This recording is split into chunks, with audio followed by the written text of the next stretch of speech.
자, 톡톡바이오 메가트렌드 시간입니다. 오늘도 여러분들에게 그 현재 코로나19 백신과 관련돼서 어떻게 개발이 되고 있는지, 또 치료제는 어떻게 진행이 되고 있는지 이런 것들 살펴보면서 투자 전략까지도 세워드리도록 하겠습니다.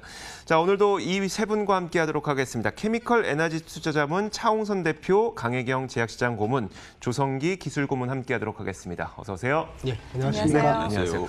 자, 먼저 오늘 오전에 갑자기 속보 한 가지 나온 게 있어서 FDA에서 코로나19의 혈장 치료제를 긴급 사용 승인을 했다는 소식이 들려왔거든요. 일단 강혜경 고문님, 이게 어떤 의미로 좀 봐야 될까요? 예, 지난주까지만 해도 그 혈장 치료제는 FDA에서 그 긴급 사용 승인이 약간 보류되어 있는 상황이었습니다.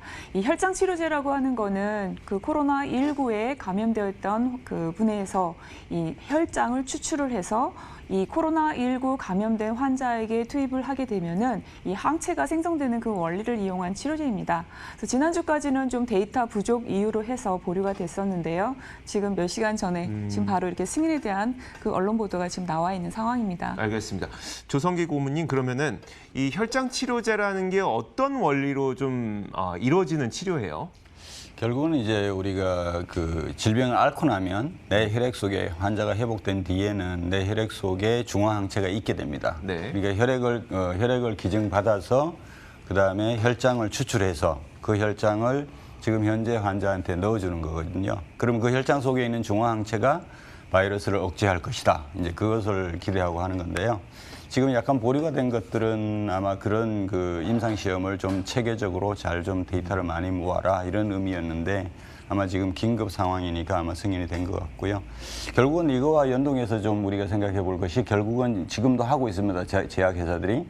그러면 환자에서 중화항체를 꺼내서 쓸 거냐 네. 아니면 우리가 제약 공장에서 아예 중화항체를 만들어서 의약품으로 만들 거냐. 네네. 후자가 훨씬 낫겠죠. 제한 조건도 없고. 그래서 이제 중화항체 의약품을 만들고 있죠, 지금. 예, 그게 이제 되면 이런 문제는 자동 해결될 거고요. 일단은 그러니까 예. 중화항체를 사람 몸에 넣어주는 것이 치료를 할 수 있는 그렇죠. 방법인데, 네네. 지금 중화항체가 완전히 개발이 되지 않았기 때문에 그렇죠. 긴급하게 그냥 네네. 혈장 치료제를 쓰는 것이고, 그렇죠, 그렇죠. 결국 많은 사람들을 치료하기 위해서는 중화항체를 제약회사에서 만드는 게 훨씬 더 나은 거네. 그냥 긴급한 그렇죠. 어떤 단계라고 보면 되겠네요. 예, 그렇습니다.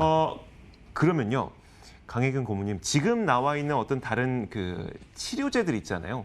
치료제들과 이번에 승인됐던 혈장 치료제는 좀 어떻게 좋은가, 이런 거 어떤 게 좋다고 얘기를 할 수 있어요? 지금 좋다라고 하는 건 이제 장단점을 좀 네네. 생각해 볼 수 있는 것 같고요. 지금 그 미국 FDA 기준으로 치료제, 인체 대상으로 하는 임상 같은 경우는 약 270개 이상이 지금 개발되고 있고요. 항바이러스제나 아니면 세포치료제, 항체치료제, 아니면 기타 이제 이렇게 해서 270개 이상이 지금 개발되고 있는 거고요. 네네. 앞서 이제 조성기 그 기술 고문님께서도 말씀은 하셨지만 이 혈장 치료제나 항체 치료제, 혈장 치료제 같은 경우는 그 코로나19에 감염되었다가 회복된 환자에게서 이제 추출해야 되는 게 있기 때문에 양이 제한적이겠죠. 그렇겠죠. 예. 네. 그래서 그러면 이제 이 혈장 치료제를 누구에게 먼저 또 투입을 해야 할 것인가라는 이런 또 이슈도 있을 수 있고요. 그 양적인 면을 이제 그 배분에 대한 거를 좀 고려를 해본다라면 항체 치료제 이렇게 좀 더 넓게 자꾸 좀 생각해 볼 필요가 있다라고 생각을 합니다. 알겠습니다. 저희가 오늘 아침에 긴급하게 좀 나왔던 속보이기 때문에 그 내용에 대해서 좀 짚어드려봤었고요. 이제 본론으로 저희가 돌아가서는 사실 차홍선 대표님, 요즘에 이제 코로나19 백신이 그래도 좀 올해 안에 나올 것 같다는 기대감은 계속 솔솔 불어오고 있는 것 같거든요. 제 마음속의 일인가 모르겠지만 어쨌든 그렇게 된다면 우리가 지금까지 봤던 그 기술주들의 움직임보다는 이른바 소위 말하는 컨택트 관련주들, 이런 곳들이 좀 잘 올라가지 않을까요? 네, 맞습니다. 지금 그 해외하고 미국하고 이제 국내하고 이렇게 보면은 많이 차별화가 되는 것 같아요. 예를 들면은 그 미국 같은 경우는 지금 나스닥이 사상 최고치를 갱신했고, 그다음에 S&P 500 지수가 지금 사상 최고치 수준에 근접해 있지 않습니까? 그거는 우리 아까 조금 전에 앵커님께서도 말씀하신 대로 뭐 여러 가지 혈장 치료제라든지 백신에 대한, 그러니까 이번에 영국이나 미국을 중심으로 연내에 백신이 거의 지금 이제 가능성이 굉장히 높지 않습니까? 네. 그런 것 때문에 지금 이제 주가가 많이 그 사상 최고치를 치고 오히려 이제 미국은 전체가 다 올라가는 그런 형태를 보이고 있고요. 우리 그 대신 이제 우리 국내를 예를 들면 국내 같은 경우 지금 이제 397명으로 감염자 수가 좀 많이 좀 급증을 형태지 않습니까? 원래는 잘 관리되고 있었는데 네. 그 일시적으로 좀 관리가 조금 그렇게 조금 이제 증가되는 형태를 보이기 때문에 그림을 보시면은 한국은 이렇게 잘 관리되고 있다가 좀 요즘 일시적으로 조금 올라갔고요. 미국 같은 경우는 원래 이제 7월 25일을 기점으로 이렇게 30만 명에서 전 세계는 이렇게 감염자 수가 내려가고 있습니다. 좀 관리되고 있으니까. 자, 그래서 요약해서 말씀드리면은 첫 번째 미국은 감염자 수도 관리되고 있고 백신 출시에 대한 기대감으로 오히려 그게 조금 확신으로 변하면서 사상 최고치를 경신하고 있는데 그에 비해서 국내는 오히려 감염자 수도 증가하고 있고 백신 출시에 대한 기대감이 좀 상대적으로 낮은 것 같아요. 우리나라에서 많이 전개되지 않고 해외에서 전개되다 보니까 그것 때문에 좀 투자 심리가 낮아 있는데 제가 볼 때는 오히려 미국을 좀 따라가는 게 맞지 않느냐 이렇게 보고 있습니다. 네. 미국을 따라간다는 게 어떤 의미? 그러니까 백신에 대한 기대감이 좀 높아져도 네네. 좀 괜찮지 않느냐. 지금 이제 일단은 러시아부터 나왔고 중국도 네네. 군인한테 투입되고 있고 영국, 미국을 중심으로 예정대로 진행되고 있다. 그러니까 예정대로 백신이 진행된다면 투자를 어떻게 전개를 해야 될까 이렇게 생각하는 게 좋지 않겠나 이렇게 보고 있습니다. 우리나라에서 갑자기 환자 수가 급증한다고 해서 거기에 초점을 맞추기보다 맞습니다. 미국이나 러시아 네. 쪽에서 백신이 개발되고 있고 그쪽에서는 통제되고 있으니 네. 그쪽 트렌드에 맞는 투자 전략을 세운 게 더 낫겠다. 그렇습니다. 예. 알겠습니다. 영국하고 미국을 중심으로 많이 발달돼 있죠. 백신 같은 경우. 알겠습니다. 자, 그렇다면 이제 코로나19의 백신과 또 진단 치료제 이런 것들이 잘 개발되고 있을지 한번 짚어보도록 할 텐데 강혜경 고문님 현재 좀 저희가 소식 듣기로는 러시아에서 첫 번째 승인은 냈지만 아직 승인 내고 나서 상상한다는 얘기 있고 이런 상태이긴 하거든요. 현재 개발 상황은 어때요? 예, 백신은 예정대로 잘 진행이 되고 있습니다. 백신의 개발 상황과 관련해서 전 세계에서 진행되고 있는 걸 말씀드리면 WHO 기준으로 말씀을 드리면 인체를 대상으로 하는 임상 시험은 임상이라고 하고요. 이제 동물 실험 단계를 전임상 이렇게 구분해 볼 수가 있습니다. 임상 단계에 있는 후보 물질은 약 30개가 지금 개발되고 있고요. 이거를 다시 임상 1상, 2상, 3상 이렇게 나눠 봤었을 때는 약 44개의 임상이 지금 진행되고 있습니다. 그리고 동물 실험 단계에 있어서는 140개 이상이 지금 진행이 되고 있는데요. 그럼 인체를 대상으로 하고 있는 이 임상을 봤었을 때 임상 3상은 8개, 그리고 임상 2상은 20개, 그리고 임상 1상을 봤었을 때는 16개가 지금 진행이 되고 있습니다. 그래서 이제 일단 백신은 예정대로 잘 진행이 되고 있고요. 앵커님께서도 앞서 이제 말씀하신 것처럼 러시아와 중국 이제 제한적으로 사용 승인이 지금 나와 있는 상황이죠. 군인이나 교사 이렇게 좀 제한적으로 먼저 좀 사용하는 게 허가가 지금 일단 나와 있는 상황입니다. 저희가 이제 이렇게 업데이트해 드리는 거는 WHO 기준으로 해서 지금 말씀을 드리고 있는 겁니다. 예, 일단 백신은 이렇게 진행이 되고 있고요. 치료제의 경우는 앞서서 이제 바로 혈장 치료제도 네네. 긴급 사용 승인에 대한 뉴스가 나오면서 좀 말씀을 드렸는데요. 앞서 이제 세포 치료제나 치료제, 세포 유전자 치료제, 기타 등등 해서 임상이 진행되고 있는 거는 270개 이상이 이렇게 진행이 되고 있습니다. 그리고 이제 진단 쪽으로 넘어가 보면 진단에 있어서는 이제 미국 FDA 기준으로 저희가 이제 2주 전에 머니투데이에서 약 140개 이상이 진단으로 해서 누계로 긴급 사용 승인으로 해서 허가가 난 상황입니다라고 말씀을 드렸었는데요.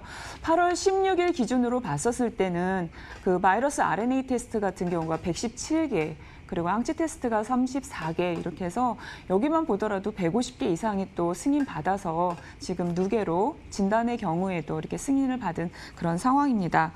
그래서 백신, 치료제, 진단 이렇게 봤었을 때는 지금 예정대로 지금 잘 진행이 되고 있고요. 생산으로 백신만 같은 경우도 이제 생산으로 보게 되면은 최소 56억 명분이 지금 준비돼서 예정으로 생산 예정이 있기 때문에 그러한 부분도 진행이 되고 있습니다. 그리고 최근에는 이제 가격이 기업마다 조금 발표를 하면서 가격에 대한 이슈가 조금씩 되고 있는 그런 상황입니다. 이렇게 정리하시면 좋을 것 같습니다. 알겠습니다. 일단 백신은 제대로 제 시간에 맞춰서 진행이 되고 있고 치료제와 진단 키트 테스트도 계속해서 승인이 늘어나고 뭐 임상도 계속 진행이 되고 있고 아직까지는 그렇게 특별히 걱정할 만한 거리는 아닌 것 같고요. 조성기 기술고문님, 그 매주 이 시간을 통해서 저희가 그 고문님으로부터 백신 개발의 그 효과와 결과가 어떻게 진행되고 있는지 좀 듣고 있거든요. 조금 더 진행이 됐나요? 예, 조금 더 진행이 됐습니다. 물론 그 미국 제약회사에서 발표를 했는데요. 한 일주일 전에 발표를 했습니다. 그 조금 후발주자로 이제 진행한 기업인데요. 두 가지입니다. 그 그림을 좀 보여주시면 좋을 것 같은데요. 그림을 보면서 설명 좀 거기서 보시면은 이제 그 핵산 백신인데요. mRNA 백신인데 BNT162B1하고 B2 두 가지를 비교해서 중화항체를 측정한 것입니다. 그림에서 그 오른쪽에 동그라미 빨간 거로 해놓은 것이 노령층 환자 그 참여자들에 대한 결과입니다. 네. 그러니까 전에도 보면은 흔히들 뉴스에서 보면 이슈가 됐던 게 야, 니네들은 왜 맨날 뭐 55세 미만 그 젊은 층에만 실험을 하느냐 이런 네네. 게 이슈가 됐는데요. 이번에 특히 이제 65세에서 85세 사이의 노령층을 대상으로 실험을 한 결과가 그 오른쪽에 빨갛게 동그라미를 쳤는데요. 거기서 보시면 제일 오른쪽에 그 청색 화살표를 제가 그려놨는데 그것이 이제 회복기 환자들의 중화항체 값입니다. 그거와 비교해서 왼쪽에 그 빨간 화살표를 보시면 중상층으로 이렇게 분포를 하는 걸 볼 수가 있어요. 결과적으로 보면 65세 이상 노령층에서도 충분히 중화항체가 잘 나온다. 다만 좀 제일 왼쪽에 보시면 두 개 그래프가 젊은 층이에요. 18세에서 65세 사이의 젊은 층인데 젊은 층하고 비교해도 뭐 아주 많이 떨어지지는 않고 약간 좀 낮은 정도 수준으로 결과적으로 보면 그 회복기 환자들보다 좀 중상층에 있다는 게 중요하죠. 그러니까 충분히 잘 나오고 있고요. 또 하나 이제 B1하고 B2 그 노란색과 청색 그 막대 그래프를 보면은 왼쪽도 그렇고 오른쪽도 그렇고 약간 그 특히 이제 노령층에서 보면 그 B2가 약간 약하기는 하지만 충분히 잘 나오고 있다고 보고 있고요. 젊은 층보다는 약간 낮지만은 충분히 그 중화항체가 잘 나오고 있다고 볼 수 있습니다. 그 다음 그림 보시면은 이게 이제 더 중요할 것 같습니다. 그게 이제 안전성에 대한 부분인데 네. B1하고 B2를 비교했어요. 위에 줄에 있는 것이 이제 B1이고 아래쪽에 있는 것이 B2입니다. 그래서 위에 그 노령층의 위에 거를 보면 파란색으로 제가 동그라미를 쳤는데 그것과 밑에 그 빨간색으로 동그라미 친 걸 보면은 그 고열이라든지 그 피로도라든지에서 보면 훨씬 그 부작용이 낮은 걸 볼 수가 있죠. 젊은 층 왼쪽에서도 보면 B2가 조금 더 그 부작용이 작은 걸 볼 수가 있어요. 그래서 이 회사에서는 그렇게 아나운스를 했는데요. 이 두 가지 결과를 보고 B2를 가지고 임상 2상, 3상을 지금 진행하고 있다. 이렇게 발표를 했습니다. 네, 예. 알겠습니다. 근데 그 고모님, 최근에 이제 러시아에서 첫 번째 사용 승인을 내지 않았습니까? 네네. 이게 여기서 가장 문제가 됐던 것이 안전성 문제였었는데 네네. 기술적으로 어떤 문제가 있는 건가요? 제가 볼 때는 아마 러시아 측에서는 임상 3상을 하기 전에 이제 승인을 냈는데 네. 그것은 기술적인 측면에서 보면 영국이나 미국에서 하는 바이러스 벡터에다가 그 스파이크 단백질 유전자를 붙여서 하는 벡터 백신이에요. 그러니까 똑같은 기술이니까 유사한 기술이니까 아마 안전할 것이다 이렇게 기대를 했던 것 같습니다. 네, 근데 결국은 뭐 잠깐 앵커님도 말씀하셨지만 결국은 여러 가지 문제 때문에 3상을 지금 시작을 한다고 하고 있습니다. 예. 알겠습니다. 원래 이런 일이 없죠, 고모님? 정상적으로 하면 3상을 당연히 해야 됩니다. 근데 지금 워낙에 국제적으로 팬데믹이다 보니까 좀 긴급한 사용 이런 부분을 많이 신경을 쓰고 있는 것 같습니다. 강혜경 고모님, 사실 이번 러시아 건을 보면서 어떤 생각이 들었냐면은 긴급하게 이제 이상만 마치고 나서 승인을 맞긴 하는데 사실 WHO나 이런 곳에서 이거는 백신으로서의 영향력이 있습니다. 그러니까 효과가 있습니다라고 이제 규정을 해줘야 그 백신을 전 세계적으로 사용할 수 있잖아요. 러시아에서는 뭐 승인했다고 해도 이거 사용할 수 없는 거죠? WHO가 허용을 해줘야 사용이 되는 건 아니고요. 네네. 예를 들면 국가마다 그 규제기관에서 허가를 해줘야 그 지역에서 이 의약품이 판매되고 사용이 될 수 있는 거죠. 네. 예를 들면 러시아가 예를 들면 이제 미국의 FDA 통과를 하려면 미국에서 임상이 그렇죠. 관련한 그 기준에 따라서 진행이 됐어야 좀 승인이 되는 거고요. 우리 예를 들면 중국 백신 같은 경우도 미국 FDA에서 미국의 기준에 맞춰서 진행되고 있는 그런 백신도 있고요. 그다음에 중국 자체적으로 진행하고 있는 그런 임상들도 있다라는 거죠. 그러면은 판매를 이제 우리가 고려를 해보게 되면 각 그 지역, 나라에서 그 규제 기관이 허용을 했는가라는 거를 좀 고려해 볼 필요가 있습니다. 좋은 부분은 이제 좀 짚어주신 것 같은데요. 국내든 해외든 제약기업이 예를 들어서 이런 치료제를 개발한다라고 했었을 때 임상이 어디에서 진행되고 있는가. FDA 그 기준의 그 가이드라인을 좀 참고를 해서 보더라도 예를 들면 그 참여자 수, 임상의 참여자 수가 얼마나 돼야 되는지 아니면 효능이 어느 정도 나와야 되는지라는 그런 규정들을 다 내고 있습니다. 우리 국내 같은 경우도 식약처에서도 그런 기준들이 마련되어 있고요. 그거는 이제 다른 유럽도 마찬가지입니다.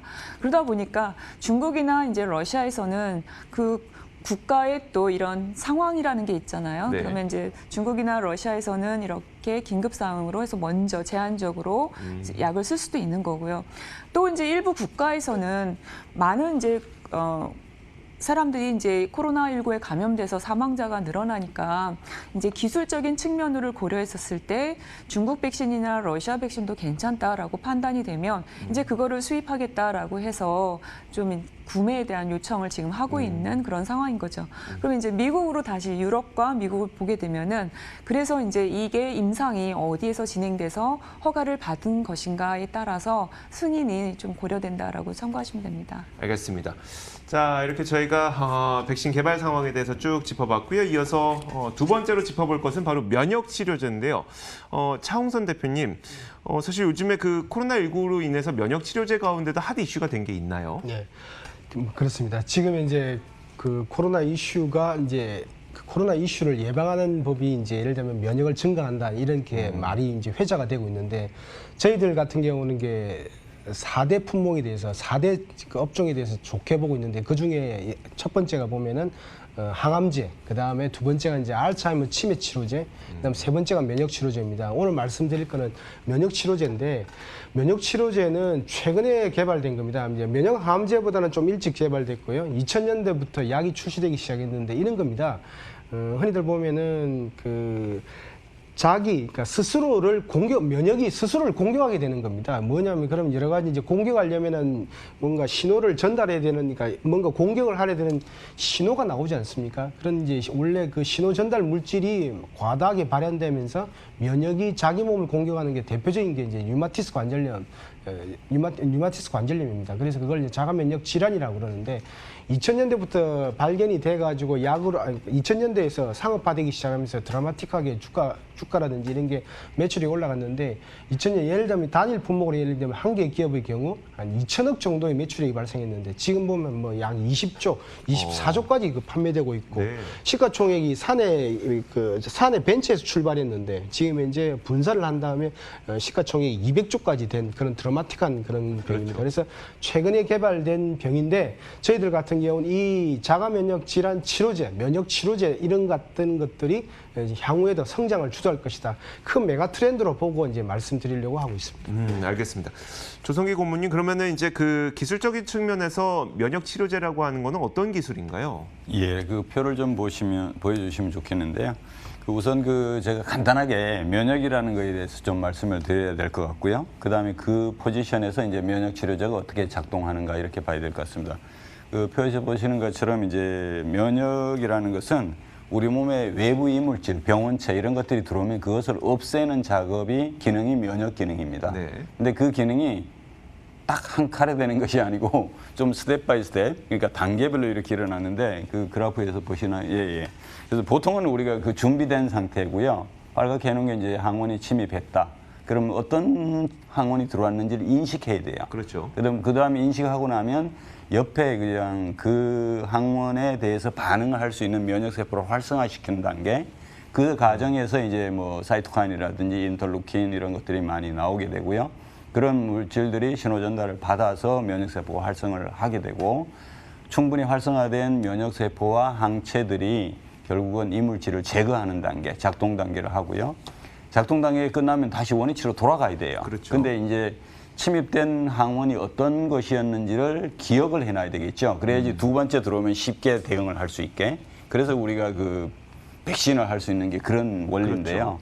그래서 결국은 이제 메모리 T세포나 메모리 T세포, 메모리 B세포, 그리고 그거를 이제 메모리 시켜놓고, 그 다음에 나머지는 이제 원래 상태로 되돌아가야 됩니다. 슬로우 다운 돼야 돼요. 뭐 호메오스테시스, 그렇죠. 항상성 뭐 이렇게 얘기하는데, 근데 여기서 문제가 되는 게 면역 질환 혹은 뭐 면역 과잉 또는 자가 면역 이런 단어들이 나오게 되는데, 이 과정에서 활성화될 때 너무 과잉으로 된다든지 또는 다 끝났는데 아직 원위치로 돌아가지 않고 계속 반응이 일어난다든지 이런 부분에 대해서 제가 그렇게 빨갛게 해놨는데요. 과잉으로 면역이 일어나거나 아니면 균형이 깨지게 불균형적으로 면역 반응이 일어나거나 아니면 자기 세포를 공격하는 자가 면역이 일어나거나 이렇게 되면 결국 염증을 통해서 이제 자기 조직을 공격을 하게 되는 거거든요. 그러다 보니까 이런 부분들 전반적으로 어떻게 하면 좀 억제할까? 그래서 보통 뭐 어떤 다른 통계에 보면은 이뮤노서프레센트라고 해갖고 면역 억제제 이렇게 얘기하는데 네네. 정확하게 보면 이런 의미입니다. 그래서 결국은 과잉된 반응을 좀 억제하는 방향. 그런 게 이제 면역 치료제라고 하고 있습니다. 이런 거는 이제 만성이 되는 거죠, 이런 예, 질환들은. 대부분 만성적으로 나오는 거죠. 예. 알겠습니다. 한번 이렇게 변하고 나니까 몸이 변한 이후에 만성적인 질환으로 평생 약을 먹고 살아야 될 수밖에 없는 그런 병들이 면역 질환에 이제 포함이 될 텐데, 자가 면역 질환에 포함이 될 텐데, 강혜경 고문님, 그러면은 이제 그 면역과 관련해서 이제 글로벌 제약 그 바이오 시장에서는 어떤 기업에 주목하면 좋을까요? 네, 면역 치료제에 대해서 말씀을 드리겠습니다. 이제 글로벌 제약 시장, 그 제약 바이오 시장에서 가장 많이 팔린 그 의약품은 2018년도 기준으로 봤었을 때는 24조 원이 판매된 이 면역 치료제에 관련된 이 기업의 치료제입니다. 지금 그림에서 보시면 2003년도부터 지금 2019년도까지 매출액이 지금 나오고 있는데요. 2018년도 보면 별 표시되어 있죠. 약 24조 원의 매출액이 연간 판매액입니다. 이 기업의 이제 이 제품 같은 경우는 2002년도 12월에 FDA 승인을 받았고요. 류마티스 관절염 치료제부터 먼저 적응증을 받으면서 그 이후에 장이나 이제 피부 관련해서 계속 적응증을 확대시켜 나가면서 이렇게 매출액이 24조 원에 이르는 이런 제품 매출액이 나오게 된 겁니다.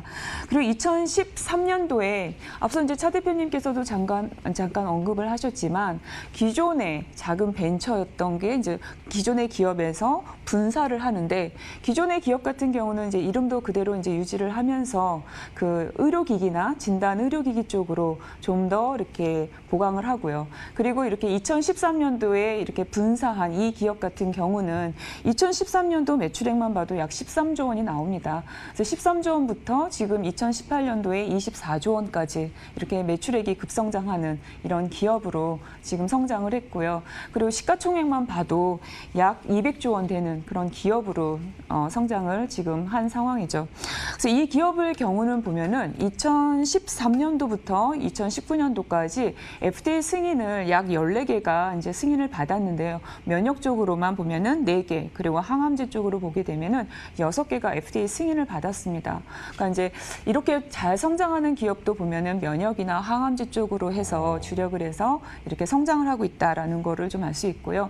그러면 연구개발비는 한 어느 정도 좀 쓸까 이렇게 좀 보게 되면은 2013년도에 보면은 약 3.3조 원 그 정도에서 2019년도로 보면은 약 6조 원까지 네. 연간 그 6조 원을 그 연구개발비로 사용을 합니다. 약 75% 정도가 좀 상승을 하는 거죠. 이렇게 2013년도부터 2019년도까지 이렇게 연구개발비도 좀 증가를 했는데요. 이 정도 연구개발비를 사용하고 그리고 매출액은 이렇게 2018년도 기준으로 보면 약 24조 원 그렇게 이제 성장하는 걸로 이렇게 나왔었습니다. 단일 의약품의 매출이 24조 원이라고 하니까 굉장히 놀라운 기록으로 보이거든요. 그럼 투자의 관점에서도 이런 기업들은 계속 성장하는 기업이라고 봐도 될까요? 이 규모가 이제 우리 국내에도 많은 이제 벤처 기업들이 있는데요. 규모가 작은 벤처의 경우에는 이제 개발하고 있는 이제 그 의약품 파이프라인이라고 하죠. 그 파이프라인의 그 수가 좀 적거나 아니면 허가받은 의약품의 수도 좀 적죠. 근데 이제 이렇게 기존에 매출액이 발생하고 있는 기업의 경우에는 지금 아무리 이제 이게 한 개 의약품이 24조 원에 판매를 한다 하더라도 다른 파이프라인이나 아니면 다른 이제 기존의 매출액이 나타내고 있는 제품들이 있기 때문에 그런 매출액을 다 고려하는 게 좀 필요한 상황입니다. 그리고 지금 앞서 이제 2018년도에 약 24조 원, 그리고 2019년도에 약간 매출액이 조금 하강하는 그 그림이 좀 나오고 있는데요. 이쪽 이 약물 같은 경우는 조금 더 세분화해서 얘기하면 TNF 알파 계열의 그 면역 치료제입니다. 근데 이 기업의 이 TNF 알파를 타겟으로 하는 이 치료제만 특허가 좀 만료돼서 매출액이 하강하고 네. 거기에 따른 바이오시밀러가 등장을 해서 그래서 매출액이 감소하는 건 아니고요. 다른 TNF 알파를 타겟으로 하는 다른 기업의 이 제품들도 조금 매출액이 하락하고 있는 추세입니다. 지금 그림에서 보시는 것처럼 약간 하강하고 그러네요. 있는 게 좀 보이시죠? 그러면은 이제 이런 기업 말고 또 그러면은 다음으로 면역 치료제에 있어서 좀 더 주목할 수 있는 게 어떤 게 있을까라는 걸 보면은 그 다음으로 이제 좀 지금 보시면은 우상향되고 있죠. 성장을 하고 있는데요. 인터루킨 치료제입니다. 이쪽을 타겟으로 하는 치료제는 지금 2016년부터 분기별로 매출액을 봤었을 때 지속적으로 지금 성장하고 있는 게 보입니다. 그러면 이제 앞서 이제 이 그 TNF 알파를 타겟으로 하는 이 기업의 제품은 매출액이 하락이 되지만 그 기업 같은 경우도 다른 타겟으로 하는 제품, 신제품을 FDA 승인을 받아서 이렇게 또 매출액이 이렇게 다시 이렇게 보완하는 그런 구조로 해서 매출액이 증가하고 있는 이런 상황입니다. 그래서 인터루킨 같은 경우도 류마티스 관절염 또 이렇게 뭐 피부 장 쪽으로 해서 계속 확장돼서 그 매출액이 좀 증가하고 있고요. 그럼 인터루킨 말고도 또 다른 이런 면역 치료제의 또 다른 계열은 뭐가 있을까라고 하면 잭을 타깃으로 하는 그런 치료제가 있습니다. 그 잭 이니비터, 그래서 잭 억제제 그 관련한 이 면역 치료제도 앞서 이제 보시는 것처럼 매출액이 좀 증가를 하고 있는데요. 인터루킨 계열보다는 그 지금 매출액은 아직은 적지만 예를 들면 복용의 편의성이 좀 있습니다. 여기 지금 잭을 타깃으로 하는 이 계열 약물들은 경구용으로 지금 개발이 되었기 때문에 류마티스 관절 예를 들어서 류마티스 관절염 환자가 복용하기에 경구용이면 좀 더 주사제보다는 좀 쉽잖아요. 그러면 이제 우리가 투자 관점으로도 본다 그러면은 어떤 계열 약물들이 새로 개발되고 있고 매출액이 증가하고 있는가 이런 부분을 좀 고려하시면 좋을 것 같고요. TNF 알파의 다음에는 이렇게 인터루킨이나 아니면 잭을 타겟으로 하는 그런 약물들이 매출액이 지금 글로벌 그 제약바이오 시장에서는 증가하고 있는 그런 상황입니다.